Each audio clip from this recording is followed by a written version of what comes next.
In front of me we have a emissions display stand that I created that houses all of the emissions related components from a ISM indirect injected engine.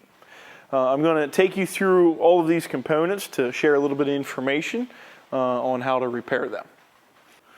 Let's start with the crankcase breather filter. This filter is located inside a black plastic canister, and if you unscrew the bottom of it, you're going to find the filter. This should be changed every 1,000 hours. And there's a hose that normally goes on the bottom of this that allows oil to drain back to the sump. For display purposes, I have a solenoid here that goes on the mechanical fuel pump.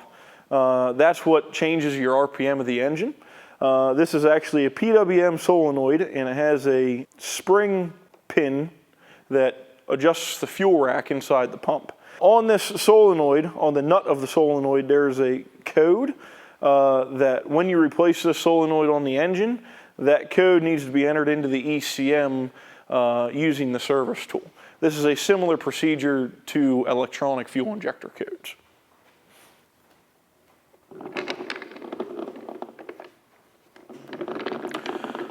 On the other side here, we have a belt-driven air pump, and we have 2 wires going to that. What this does is supplies fresh air to the external burner that I'm going to talk about here shortly. There is a ohm spec for this that you can test if you look that up in the engine service manual. This is belt driven off of the fan belt.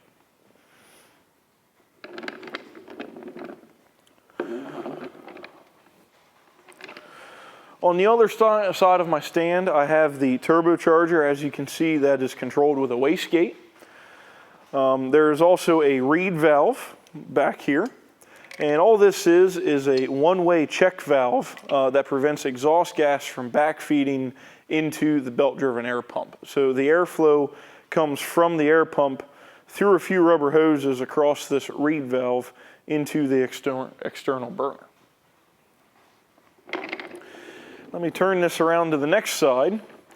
This is where the magic of this system really occurs.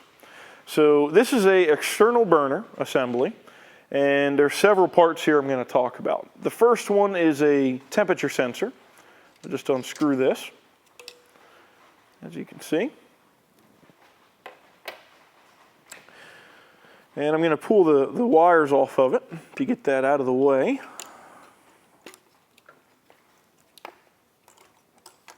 Now on this burner assembly, there are only 2 parts that are serviceable. It is the exhaust temperature I already took off, and there's a glow plug on the very top of it. So I'm going to unscrew that. And right here is our glow plug. As you can see on the top of this, we have what looks like a head assembly off of a small engine. Looks can be deceiving, I might add. Let me take this off. It is a head for the burner unit, and there is a gasket that comes with that. And inside here, we have a little mesh assembly. And how this works is the glow plug goes down in the top, and there's a hole on this, and the glow plug sits down in there. And then we have 2 fuel injectors on the side. If I get this unscrewed.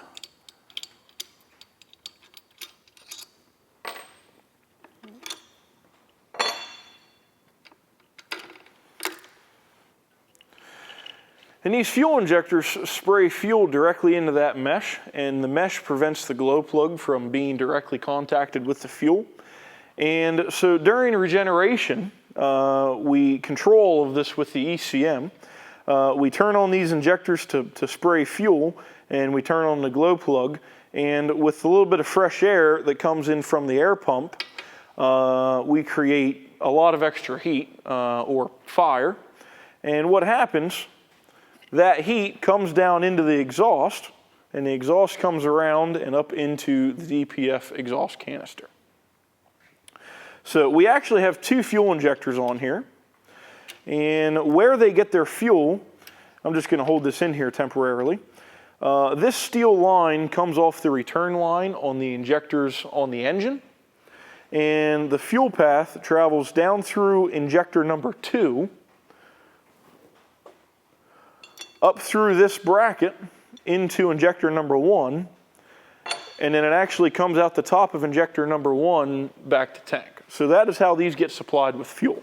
Now these are very simple 12-volt on-off injectors, and they don't spray fuel at a super high pressure. There's also a test inside the service tool that you can manually turn on these injectors to verify that they are working properly. And I will make note, at this current time, you are unable to order these injectors from parts. They come with the burner assembly, already assembled. So if we follow the path of exhaust, you can see it comes up into the DOC DPF. And mounted on this is going to be a differential pressure sensor. And that is what measures the resistance of exhaust gas going across the DPF.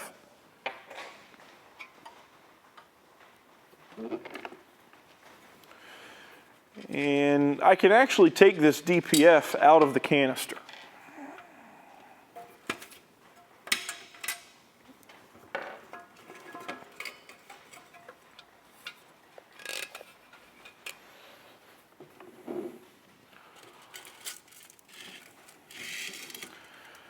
So right here is the DPF, as you can see. And then mounted inside the canister is going to be the DOC catalyst as well.